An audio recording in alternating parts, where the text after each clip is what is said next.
अगजानन पद्मार्कं गजाननमहर्निशम् अनेकदन्तं भक्तानामेकदन्तमुपास्महे श्रीमहागणपतये नमः.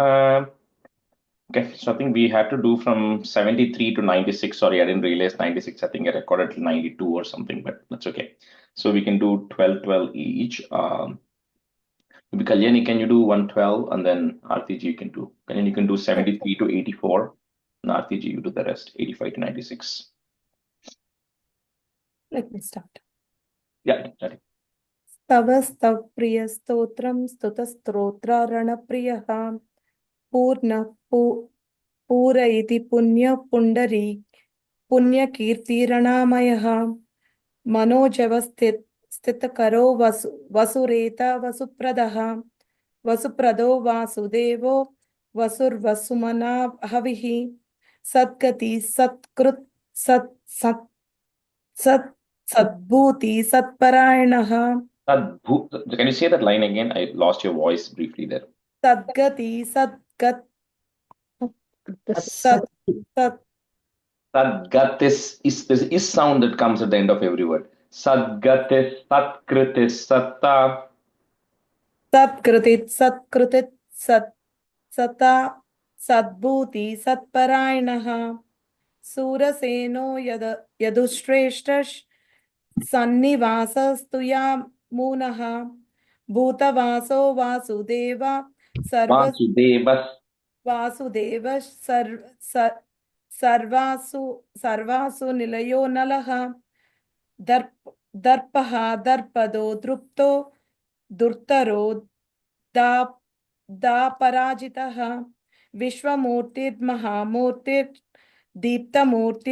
विश्वमूर्तिर्महामूर्तिर्दीप्तमूर्तिरमूर्तिमान् अनेकमूर्तिरव्यक्त शतमूर्ति शतमाननः Shatamurtish. शतमूर्तिश् शतमाननः Satananah. शताननः एको नैकस्तव सव किं कं तव किं कं Sabah यत्पदौ kahkim. मनुत्तमम् No, that word. Savah kahkim. तवः कं किं युत्पद मनुत्तमम् लोकबन्धुर्लोकनाथो माधवो भक्तवत्सलः सुवर्णो वर्णो हेमांगो वरांगचन्दनांगदी वीरः वीरमासून्यो Shamash. विषमासून्यो कृतासि रच्छल No, शलः Grita Shira Chalaschalah. ऋताश्रीर चलः आमानिमानदो मन्यो Lokswami त्रिलोकदकृत् Sumedh मेददो धन्य सत्यमेधाधराधरः तेजो रुषोद्युतिधरः सर्वशास्त्रभृतांवरः प्रग्राहो निग्रहो व्याघ्रो नैकशृङ्गो गदाग्रजः चतुर्बाहुश् Chaturmurtish. चतुर्बाहुश् चतुर्व्यूहश् चतुर्गतिः चतुरात्मा चतुर्भावश्चतुर्वेद विदेकपात् समावर्तो निवृत्तात्मा दुर्जयो दुरत्रिक्रमः दुर्लभो दुर्गमो दुर्गो दुरावापो दुरारिह Duravaso. Sasum. Duravaso. Oh, it has P, I mean, po, so sa, okay. Duravaso durariha Shubhango lokasarangas sutantu vardanaha Sorry. Karma maha. Sutantu Vardanaha. स्तुतन्तवर्धनः इन्द्रकर्मा महाकर्मा कृतकर्मा कृतागमः. Okay, so thanks. Okay. You want me to start? Yeah, wait, continue. Yeah. Okay. उद्भव सुन्दर सुन्दो रत्ननाभ सुलोचनः अर्को वाज सनशृङ्गी जयन्तः सर्वविजयी सुवर्णबिन्दुर् अक्षोभ्यः सर्ववागीश्वरेश्वरः महाद्रदो महागर्तो महाभूतो महानिधिः The second line, first word, Mahahrado. महाह्रदो महागर्तो. Okay. कुमुदा कुन्दर कुन्द पर्जन्यः पावनो नीलः अमृताशो अमृतवापुः सर्वजनः सर्वतोमुखः No, Sarvagnyas. सर्वज्ञः सर्वतोमुखः. Okay. सुलभः सुव्रतः सिद्धः शत्रुतापनः न्याग्रोधो दुम्बरो शाश्वतः चाणुरान्ध्र निषुद्धनः. That first part, RTG, second line, first part. Like we said, because that S symbol is coming in Sanskrit, we can't separate it out. So it has to be Nyagrododumbaroshvatash. न्यग्रोधोधुम्बरोश्वस्तः. Yeah. Is okay? Yeah. Okay. सहस्रार्चिर् सप्तजिह्वस् सप्तैधा सप्तवाहनः अमूर्तिर् अनघोचिन्त्यो भाग्यकृद्भाग्यनाशनः. Bhayakrad-bhayanashanah. भय sorry not भयकृद्भयनाशनः. अनुर्बृहत् कृशस्तूलो निर्गुणो महान् अधर्तस् स्रवधृतस् स्वास्यस् स्वास्यः प्राग्वंशो वंशवर्धनः. भाराभृत् कथितो योगिश्च सर्वकामदः. आश्रमश्रमणाः क्षमस् सुपर्णो वाहनः. Word there, Shamas, awesome. Shamas. Okay. क्षामस् आश्रमस् श्रामणः क्षामस् सुपर्णो वायुवाहनः. धनुर्धरो धनुर्वेदो दण्डो दमयत दमः. अपराजितः सर्वसाहो नियन्ता नियमो यमः. सत्त्ववान् सत्विकः सत्यः सत्यधर्मपरायणः. अभिप्रायः प्रियर्होर्हः प्रियकृत् प्रीतिवर्धनः.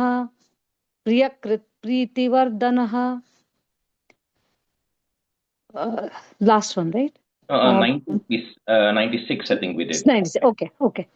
विहायास गतिर्ज्योतिस् सुरुचिर हुतभुग् विभुः. Sorry. In the English one, it was Vibhaha, but I corrected it to Vibhuhu. Correct. Oh, is it? Okay, I'll check. Okay. Yeah. Ravir Virochana Surya Savita Ravilochanaha Ananto Huta Bhokta Sukhado Naikado Grajaha Anirvinas Sadamarshi Lokadhishtanam Adbhutaha.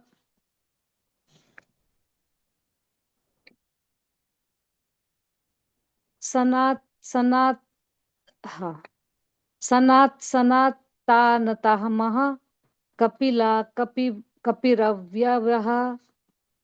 स्वस्तिद स्वस्तिकृत् स्वस्ति भुक् स्वस्ति दक्षिणः. The first line, first word alone. Sanat Sanatanatama. Sanatanatama. No. Sanatanatama. Sanatanatamaha. Yeah, tama, not tamaha. Tamah. Tamaha. Okay. Okay. All right. So we'll start with 97. Let's see here. Divya, you can be a student, and Purnima, you can be a student. So 97.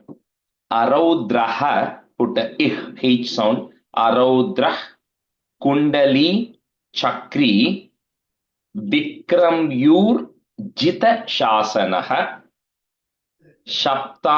Shabdatigaha, put the ish. Shabdatigash Shabda Sahaha, again a ish. Sabda Sahash Shishiraha, again a ish. So the four, after each of those words, in that word, it is a ish sound that comes there. Shishirash Sharvarikaraha. Araudrah Kundali Chakri Vikram Yurjita Shasanaha Shabdatigash Shabda Sahash Shishirash Sharvarikaraha.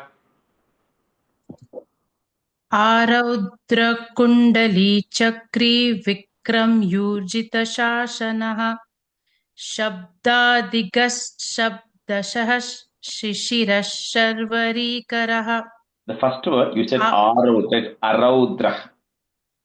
आरौद्रकुण्डली चक्री विक्रम यूर्जित शासनः शब्दादिगशब्दशः शिशिरः शर्वरीकरः. Araudra Kundali Chakri Vikram Yujita Sasara Sabdatigash Sabda Sahash Shishirash Sarva Vikramaha Sharvarikaraha. Sarvarikaraha. Araudra Kundali Chakri Vikram Yurjita Sasara Sabdatigash Sabdadahash Shishirash. The second word, Shabda Sahash. Shabdashahash Shishirash Sarvarikaraha. Karaha. Akruraha, put the F. Akrurah. Peshalo Daksho. Dakshinaha. So that visarga you have to say because Ksha is coming later. So Dakshinaha. Kshaminambaraha. Vidvattamo Vita Bhayaha. Put the F. Vita Bhayah.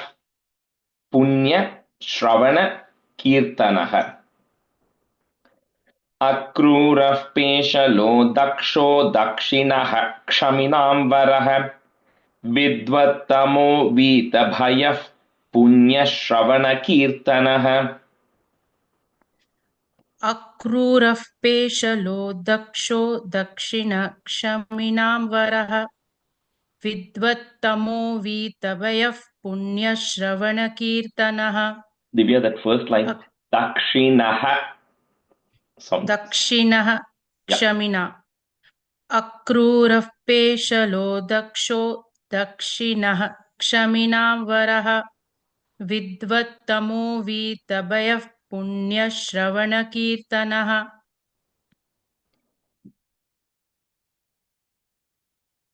Akrurah Peshalo Daksho Dakshinaha Kshaminambaraha Vidvattamo Vithabhaya Punya Shravana Kirtanaha.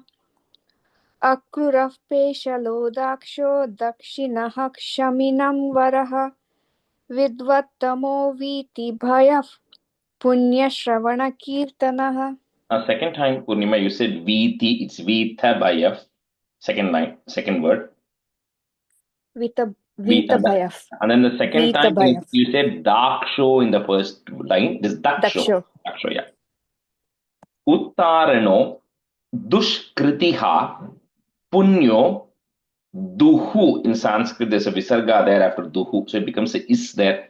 Dus Swapna Nashanaha So it will be two is sounds, you'll hear it. Dus swapna nashanah. Viraha rakshanaha. Put a is. Rakshanas santo. Jivanaha. Put a f. Jivanah. Paryavastitah. उत्तारणो दुष्कृतिः पुण्यो दुःस्वप्ननाशनः वीरः रक्षणः सन्तो जीवनः पर्यवस्थितः. उत्तारणो दुष्कृतिः पुण्यो दुःस्वप्ननाशनः वीरः रक्षणः सन्तो जीवनः पर्यवस्थितः. उत्तारणो दुष्कृतिः पुण्यो दुःस्वप्ननाशनः वीरः रक्षणः सन्तो जीवनः पर्यवस्थितः. उत्तारणो दुष्कृतः पुण्यो दुःस्वप्ननाशनः वीरः रक्षणः सन्तो जीवनः पर्यवस्थितः. उत्तारणो दुष्कृतः पुण्यो that word, sorry, Purnima. Dushkritiha. उत्तारणो दुष्कृतिः पुण्यो दुःस्वप्ननाशनः वीरः रक्षणः सन्तो जीवनः पर्यवस्थितः.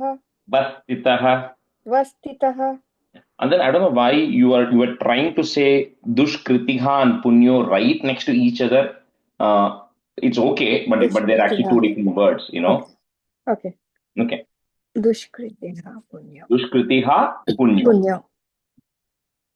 Ananta Ruponanta. Okay, that word will come together as one word. So Ananta Ruponanta Shrir Jita Manyur Bhayapaha Chaturashro Gabhiratma Vidisho Vyadisho Dishaha.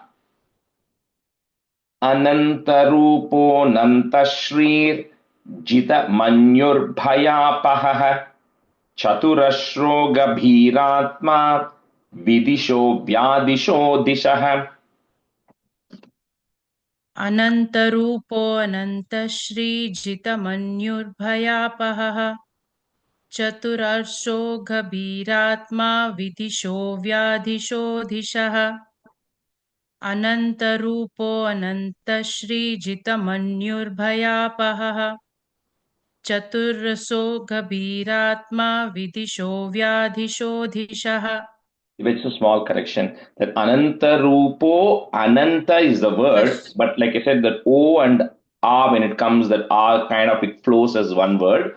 So it becomes Anantarupo Nantashrir. Anantarupo Nantashrir. Correct, yeah. Anantarupo Nantashrir Jitamanyur Phayapaha Chaturasro Gabhiratma Vidisho Vyadisho Disa. The first line, Manyur, you said it's Manyur. Manyur. Jitamanyur. Anantarupo Nantashri Jitamanyur Bhayapaha Chaturasyo Gabhiratma Vidisho Vyadisho Dishaha. The first line, Bhayapaha. Another. Bhayapaha. Anadir Bhurbuvo Lakshmi is there. Put a is there. Lakshmi's Suviro Ruchirangadaha Janano Jana Janmadir Ir sound Bhimo Bhima Parakramaha. Anadir Bhurbuvo Lakshmi's Suviro Ruchirangadaha Janano Jana Janmadir Bhimo Bhima Parakramaha. अनादिर्भूर्भुवो Lakshmi सुवीरो रुचिरांगदः जननो जनजन्मादिर्भीमो भीमपराक्रमः अनादिर्भूर्भुवो लक्ष्मीः सुवीरो रुचिराङ्गदः जननो जनजन्मादिर्भीमो भीमपराक्रमः अनादिर्भूर्भुवो लक्ष्मीः सुवीरो रुचिराङ्गदः जननो जन्मादिर्भीमो भीमपराक्रमः अनादिर्भूर्भुव लक्ष्मीः सुवीरो रुचिराङ्गदः जननो जन्मदिर्भीमो भीमपराक्रमः In the second line, Janmadir. जन्मादिर. Yeah, and then the first line, the Lakshmi is a long E there. So it's Bhurbuvo, Lakshmi. You can stretch it a little bit. Okay. Adhara Nilayo Dhata. Again, that word will come together. Nilayo Dhata. Pushpa Hasaha. Put a F to join. Pushpa Hasa. Prajagaraha. Urdvagaha. Put a Is. Urdvagas. Satpatacharah. So after the next three words, you have to put an F to join. So Satpatacharah, Pranadaf, Pranavah, Panaha. Okay, so each of that word will get an F as an ending word sound. Adharanilayo dhata pushpahasah prajagarah. Urdvaga satpathacharah pranadah pranavah panah.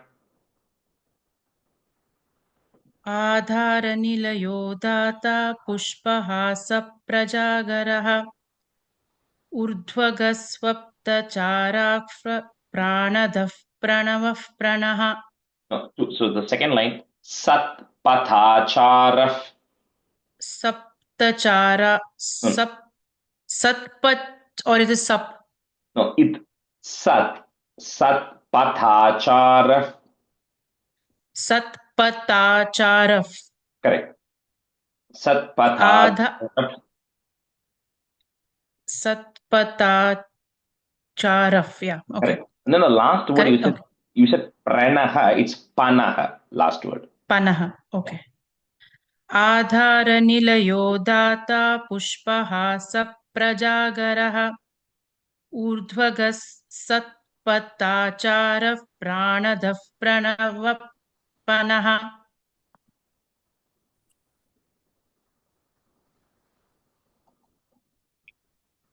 आधारनिलयो धाता पुष्पहासः प्रजागरः ऊर्ध्वगः सत्पथचारः प्राणदः प्रणवः पनः. Pranavah panaha. Last word. प्रणवः पनः. आधारनिलयो धाता पुष्पहारः प्रजागरः ऊर्ध्वगः सत्पथचारः प्राणदः प्रणवः पनः. Pranavah panaha. प्रणवः पनः.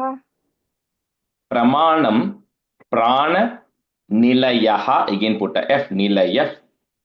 Prana bhrit prana jivanaha. Tattvam tattva videkatma. Janma mrityu jarathigah. Pramanam prana nilayah. Pranabhrit pranajivanah. Tattvam tattva videkatma. Janma mrityu jaratigah. Pramanam prananilayah pranabhrit pranajivanah tattvam tattvavidekatma janma mrityu jaratikah. Pramanam prananilayah pranabhrit pranajivanah tattvam tattvavidekatma janma mrityu jaratikah. प्रमाणं प्राणनिलयः प्राणभृत् प्राणजीवनः तत्त्वं तत्त्वविदेकात्मा जन्म मृत्युजरातिगः. प्रमाणं प्राणनिलयः प्राणभृत् प्राणजीवनः तत्त्वं तत्त्वविदेकात्मा जन्म मृत्युजरातिगः. Jaratigah. I think that mrityu, I'm hearing a little bit of a long oo sound there. So just Janma short. Mrityu. Janma mrityu. Janma Mrityu. Bhurbhuvaha, put is. Bhurbhuvas. Swastarus taraha. Swastarus taraha is that again becomes a is sound. Swastarus taras. Savita prapita mahaha.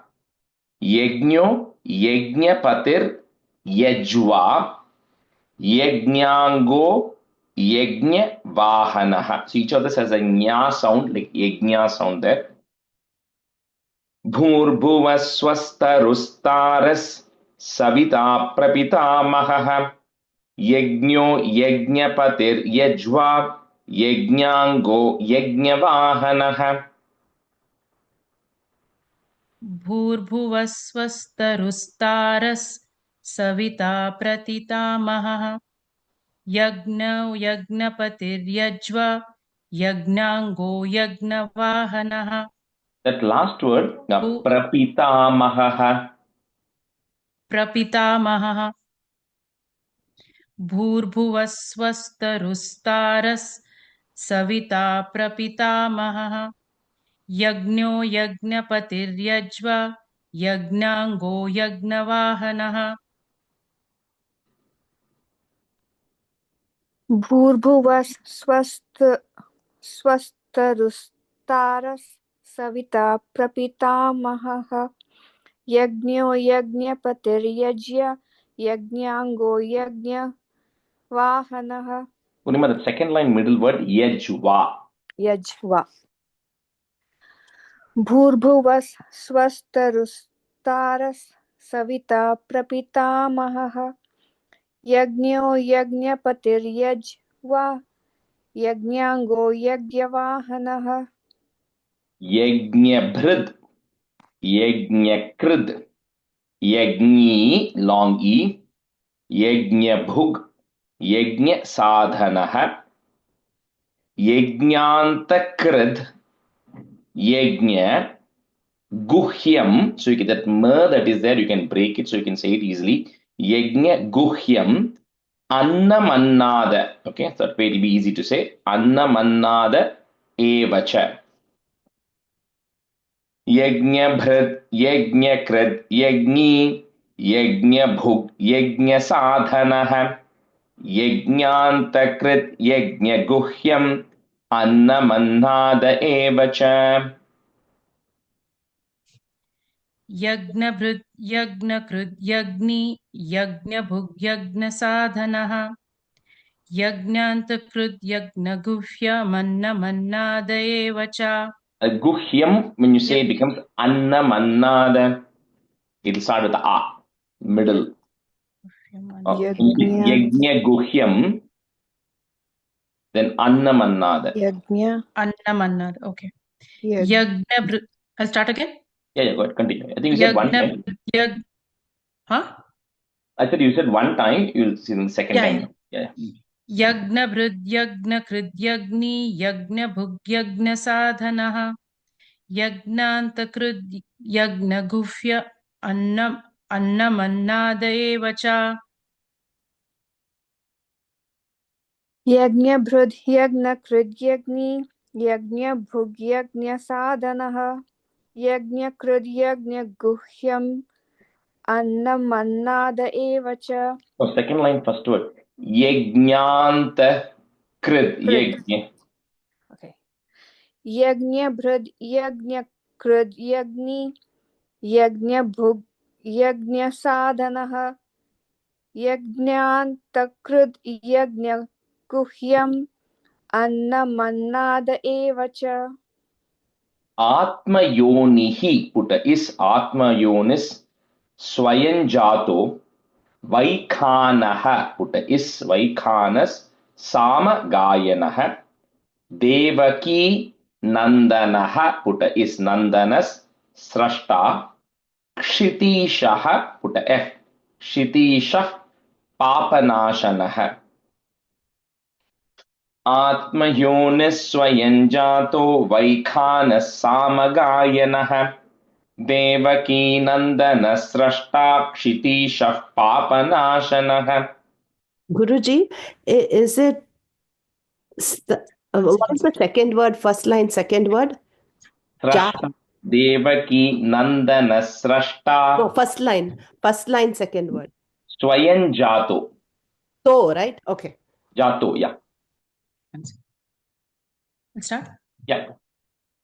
आत्मयोनिस्वयं जातो वैखानः सामगायनः देवकी नन्दनः स्रष्टा क्षितीशः पापनाशनः आत्मयोनिस्वयं जातो वैखानः सामगायनः देवकी नन्दनः स्रष्टा क्षितीशः पापनाशनः. आत्मयोनिस् स्वयं जातो वैकनः सामगायनः Devaki नन्दनस्रष्टा क्षितिसः पापनाशनः. First line, the third word, Vaikhanas. वैखानस् समगायनः Samagayanah. सामगायनः आत्मयोनिस् स्वयं जातो वैखानः सामगायनः Devaki नन्दनस्रष्टा क्षितिसः पापनाशनः. Kshiti, just stretch that Kshitishah. a little bit, okay. Kshitishah. क्षितिशः पापनाशनः. Shanka, Brin, Nandaki, Longi, Chakri, Sharng, Dhanva, Gadadharah, Rathanga, Panir Akshobhya, or you can say Panir Akshobhyah, put is Panir Akshobhyas, Sarva Praharanayudah, Sarva Praharanayudha Om Namayiti, short E. So I'll just say the meaning of the last two because it describes Krishna.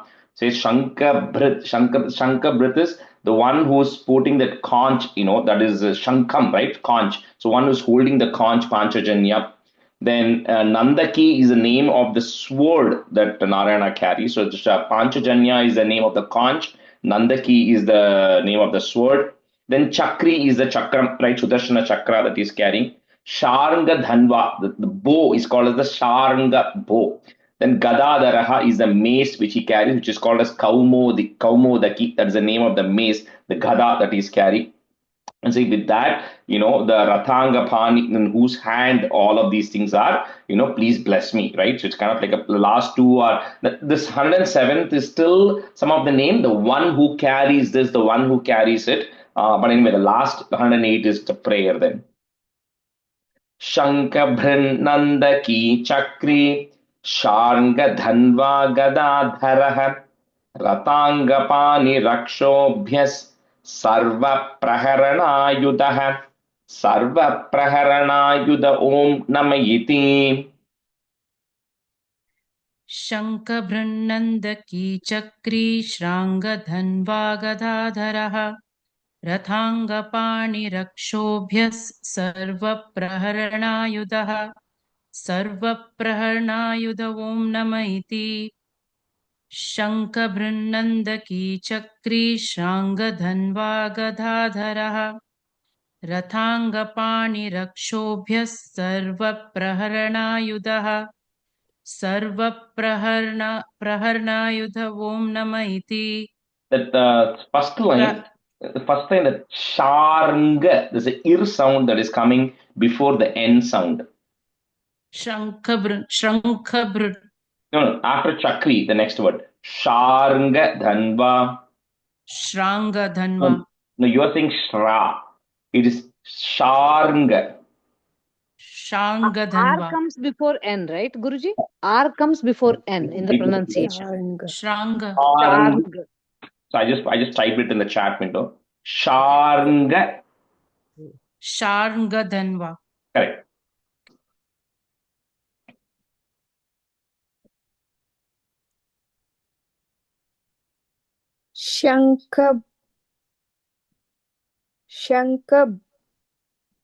शङ्खभृन्नन्दकी चक्री शार्ङ्गधन्वा गदाधरः रथाङ्गपनिरक्षाभ्यः सर्वप्रहरणायुधः रतांगपाणि रक्षोभ्यस् रथाङ्गपानिरक्षोभ्यः सर्वप्रहरणायुधः ॐ नमो इति सर्व प्रहरणा युत, there's no yutaha, युधः ॐ नमो इति okay om nama iti. ॐ नम इति शङ्खभृद्नन्दकी चक्री शार्ङ्गधन्वगदाधरः रताङ्गपाणिरक्षोभ्यः सर्वप्रहरणायुध ॐ नम इति Like we just switch because it's halfway point for me. Anuraga, you can be student, and Uma, you can be student.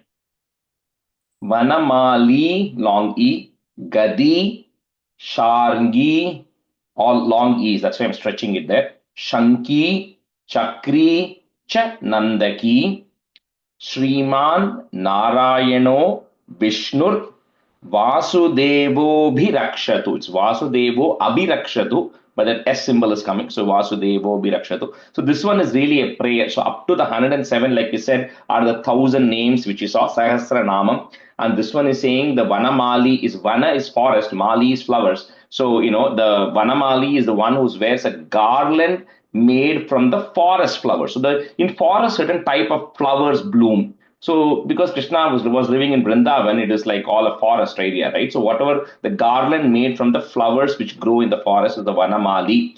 Then, Gadi, Sharngi, Shanki, Chakri, Chanandaki is carrying the, Shankam, Chakram, Gadam, Padma, all those things that he's carrying, which you already saw earlier, which we saw the description. That, and who's also called as Vishnu and who's also called as Vasudeva. Please bless me. Abhirakshatu is please protect me. Vanamali, Gadi, Sharngi, Shanki, Chakri, Chanandaki, Shriman Narayano, Vishnur, Vasudevo, Bhirakshatu. Shri Vasudevo Bhirakshatu Om Namayiti.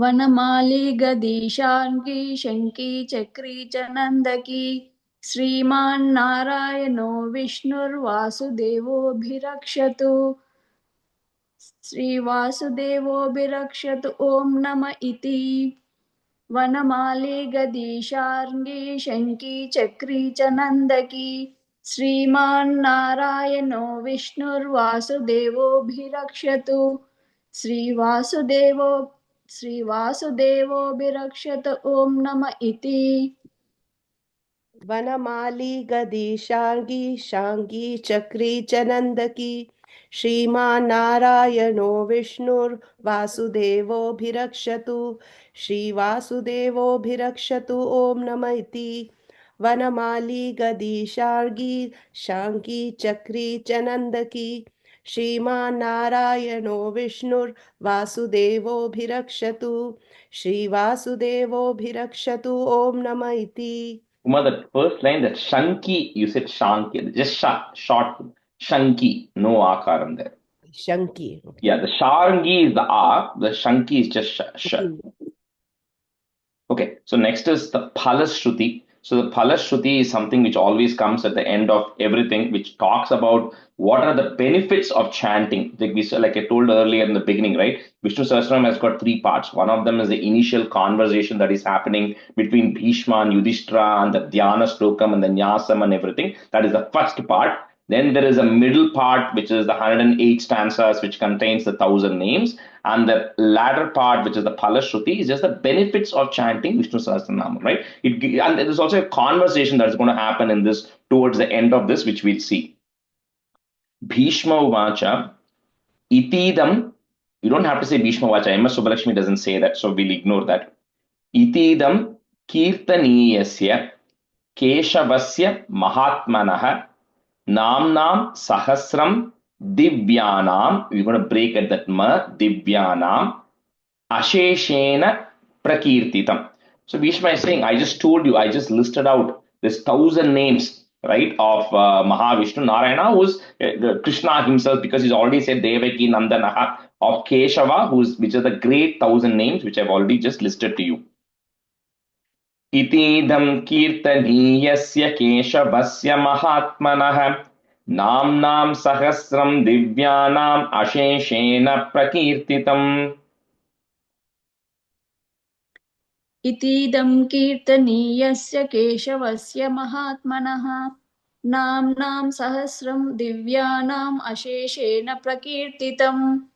इतीदं कीर्तनीयस्य केशवस्य महात्मनः नाम्नां सहस्रं दिव्यानाम् अशेषेण प्रकीर्तितम्.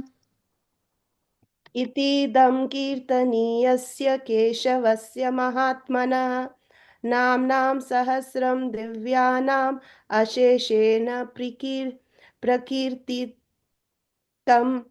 इतीदं कीर्तनीयस्य केशवस्य महात्मनः नाम्नां सहस्रं दिव्यानाम् अशेषेण प्रकीर्तितम्.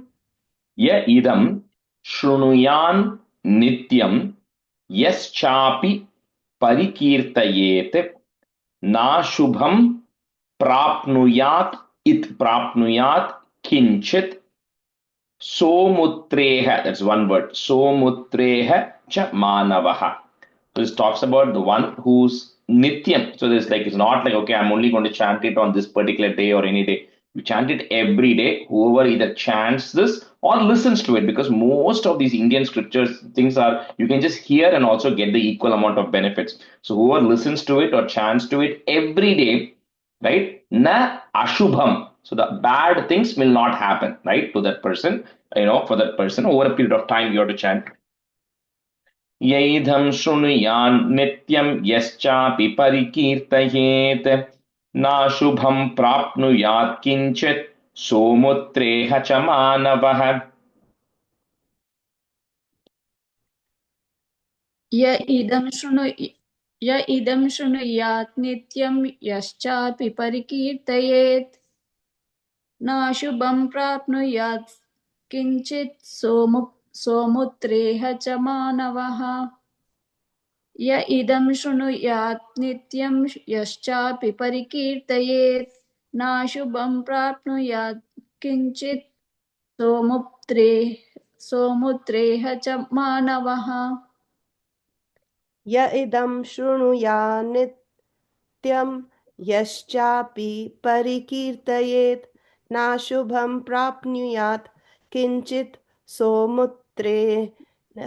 सोमुत्रेह च मानवः. य इदं शृणुयात् नित्यं यश्चापि परिकीर्तयेत् नाशुभं प्राप्नुयात् किंचित् सोमुत्रेह च मानवः. वेदांतगो ब्राह्मणः, put is brahmanas स्यात्, क्षत्रियो विजयी भवेत्, वैश्यो धन समुद्धः, put समृद्धः, put is समृद्धस् स्याच्, क्षूद्रः, put is क्षूद्रस् सुखम अवाप्नुयात्, सुखम अवाप्नुयात्. So, like different people will have different things. And of course, all of us have a combination of these things, right? So he says that Brahmana, what the Brahmana is supposed to desire is just knowledge. So the Brahmana, when he chants this, listens to it, will get a lot of knowledge. Kshatriya is the one who actually goes and fights. So that person will get Vijayi, will get victorious in what he's doing. Vaishyaha, the person who's trading finance, will be getting money. And then Shudraha, the one who cares about pleasures and all those things, will get pleasure. Of course, we have a little bit of everything in all of us, right? So I think, so according to what your desires are, you will get the appropriate. That's what you will get. Vedantako brahmanasyat kshatriyo vijayi bhavet vaishyo dhana samriddhyasyat chudras sukamavapnuyat. वेदान्तगो ब्राह्मणस्यात् क्षत्रियो विजयी भवेत् वैश्यो धनः समृद्धस्यात् शूद्रः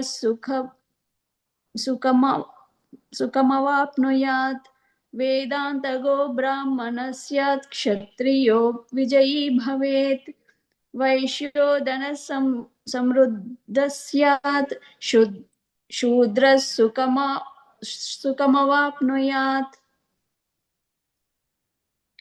वेदान्तगो ब्राह्मणस्य स्यात् Shri Kshatriyo. क्षत्रियो विजयी भवेत् वैश्यो धनः Samriddhasyat.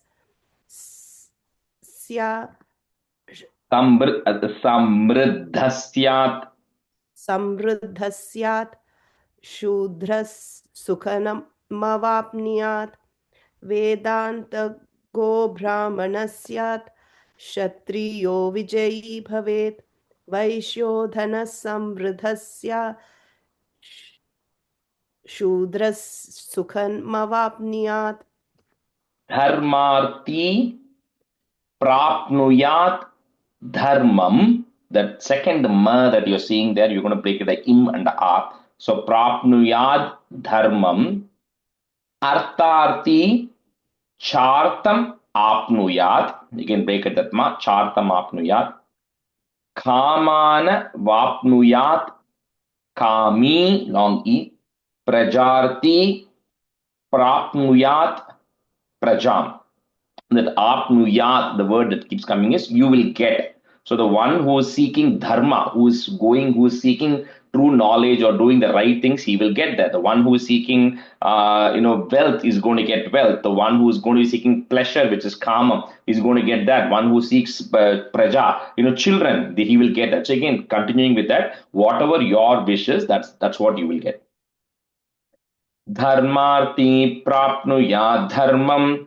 Artharthi chartamapnuyat kamanavapnuyat kami prajarti prapnuyat prajam.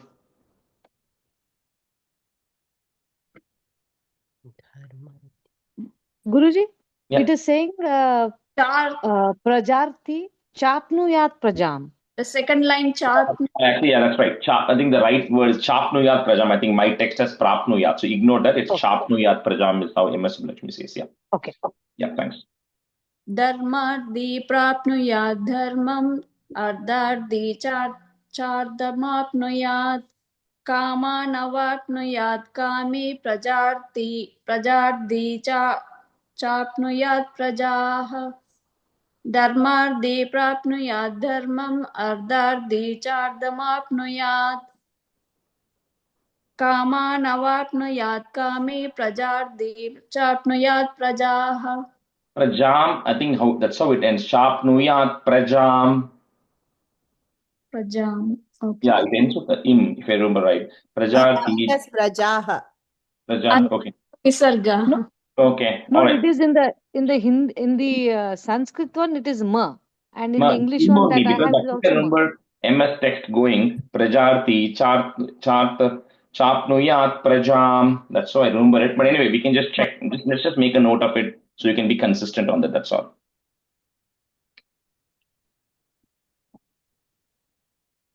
धर्मातीत प्राप्नुयात् धर्मी अर्थातीत चार्थ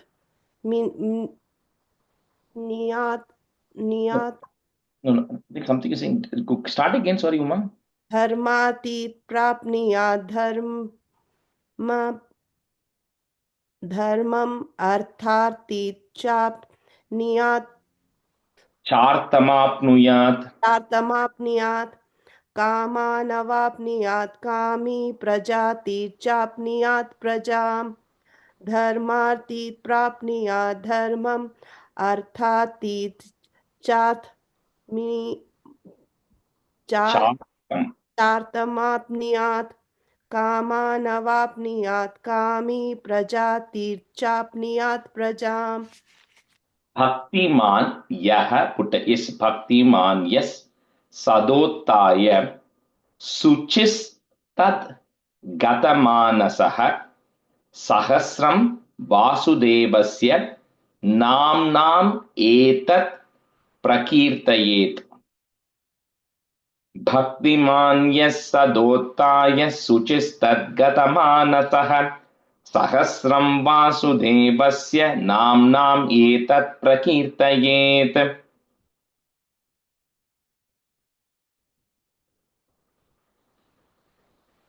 भक्तिमान्यः सदोत्थाय शुचिस्तद्गतमानसः सहस्रं वासुदेवस्य नाम्नामेतत् प्रकीर्तयेत् भक्तिमान्यः सदोत्थाय शुचिस्तद् can you Yeah. say the word Suchistad. shuchis s sound is there? Yeah, tat. Okay. Suchistad gatamanasah. शुचित तद्गतमानसः Is sound is there. Shuchistad. तद्गतमानसः सहस्रं वासुदेवस्य नाम्नामेतत् प्रकीर्तयेत् भक्तिमान् यः सदोत्याय श्रुतिस्तद् गतमानसः सहस्रं वासुदेवस्य नाम्नामेतत् प्रकीर्तयेत् भक्तिमानस्य. So that is to separate the two words. Suma, Bhaktiman. Yes. सदोतस्य श्रुतिस्तद् गतमानसः सहस्रं वासुदेवस्य नाम्नामेतत् प्रकीर्तयेत्. Yashah, put a F, Yashah, Prapnoti Vipulam, Nyati Pradhanyam Evacha, Achalam, Shriyam Apnoti. You can break it that ma if you find it easier. Shriyam Apnoti, Shreyaha, put a F, Shreya, Prapnoti Anuttamam. It's that word you have to say it together. It's Prapnoti Anuttamam. But the T and A gets merged there. So prapnoti anuttamam. Yashah prapnoti vipulam jnate pradhanyameva cha. Achalam shriyam apnoti shreyah prapnoti anuttamam. अचलां श्रियमाप्नोति श्रेयः प्राप्त्यमुत्तमम् sorry यशः प्राप्नोति विपुलं ज्ञाति प्राधान्यमेव च अचलां श्रियमाप्नोति श्रेयः प्राप्नोत्यमनुत्तमम् प्राप्नोत्यनुत्तमम् प्राप्नोत्यनुत्तमम् यशः प्राप्नोति विपुलं ज्ञाति प्राधान्यमेव च अचलां श्रियमाप्नोति श्रेयः प्राप्नोत्यनुत्तमम् यशः प्राप्नोति विपुलं ज्ञाति प्राधान्यमेव च अचलां श्रियमाप्नोति श्रेयः प्राप्नोत्यनुत्तमम् यशः प्राप्नोति विपुलं ज्ञाति प्राधान्यमेव च अचलां श्रियमाप्नोति श्रेयः प्राप्नोत्यनुत्तमम्. न भयं क्वचिद् आपनोति, क्वा साउंड, क्वचिद् आपनोति, वीर्यं तेजश्च विन्दति, short e, भवत्य रोगो द्युतिमान् in bala rupa gunanvitah. Some of these things are very easy to understand, like, in the sense like na bhayam means you will not have any fear. Viryam, you will always be brave. Tejas, you will always have that, the tejas in you, right? So anyway, some of these, but bhavatya rogo, so any fear from, disease and any of that will also go away. Na bhayam kvachidhapnoti viryam tejascha vindati. भवत्य रोगो द्युतिमान् बल रूप गुणान्वितः.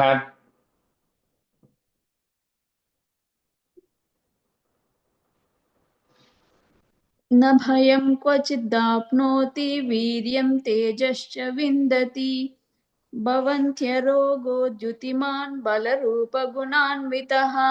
Second line, first word I heard in sound, there is no in sound. Bhavatya. भवत्य न भयं क्वचिदाप्नोति वीर्यं तेजश्च विन्दति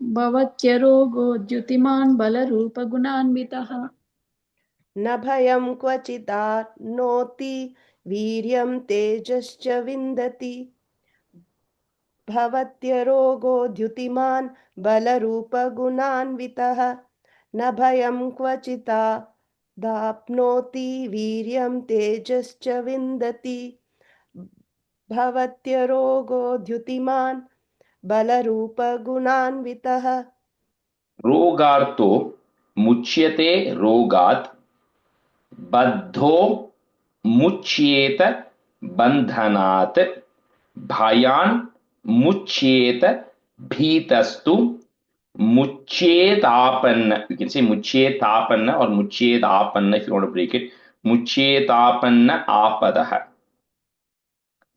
रोगार्तो मुच्यते रोगात् बद्धो मुच्येत बन्धनात् भयान् मुच्येत भीतस्तु मुच्येतापन्न आपदः.